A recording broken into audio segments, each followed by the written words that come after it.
The year was 78 CE. The Emperor Vespasian had been on the imperial throne for 9 years, ruling over an empire that stretched from Syria to Wales. In Italy, Mount Vesuvius was beginning to rumble over Pompeii. And at dawn on October 11th, an Egyptian farmer named Epimachus went to work. With him trudged another farmer and 3 slaves. For 2 weeks during that October, the 5 of them worked side by side, running the back-breaking hoist pumps that lifted the Nile floodwaters onto their parched lands. Epimachus and his landlord split the costs of the work. Epimachus worked himself and paid one of the slaves, while the landlord supplied the other slaves and some day wages. Those wages, the workers' names, and each day's work were all carefully entered into the landlord's account books until October 25th, when the accounts break off and Epimachus, the farmer, and the slaves all vanish from history. The history of Rome is peopled with the rich. It was a history written by and for men who made their living from the labor of others.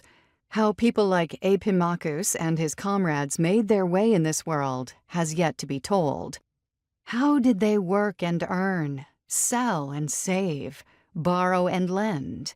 This book tells their story. This is a history of the 90% of Romans who worked with their hands, a history of shopkeepers and farmers, spinners and potters, and the even more numerous who had no single profession but many.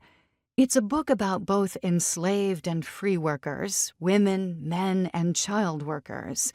It's a group of people who have stood on the sidelines of history, even as they are sidelined today. This is the story of how they got by. As the following chapters will describe, they got by in a world in which the expansion of coined money, consumer goods, markets, in short, the world's first global economy, created bitter challenges and opportunistic hustles. Theirs was a world awash with things. Even miners and farmers might eat off well-made plates and drink imported wine. But their many things concealed and produced a constant precarity. Theirs was a world in which most farmers produced and sold small surpluses to cities, to the state, and to each other. Yet their astonishing productivity was driven as much by the whip of high rents as it was by the lure of high profits.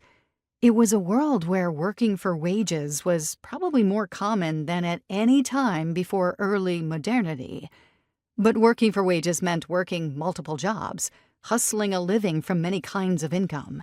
Theirs was a world where most everyone used credit to invest, to supplement periods of low income, but saving was wrenchingly difficult.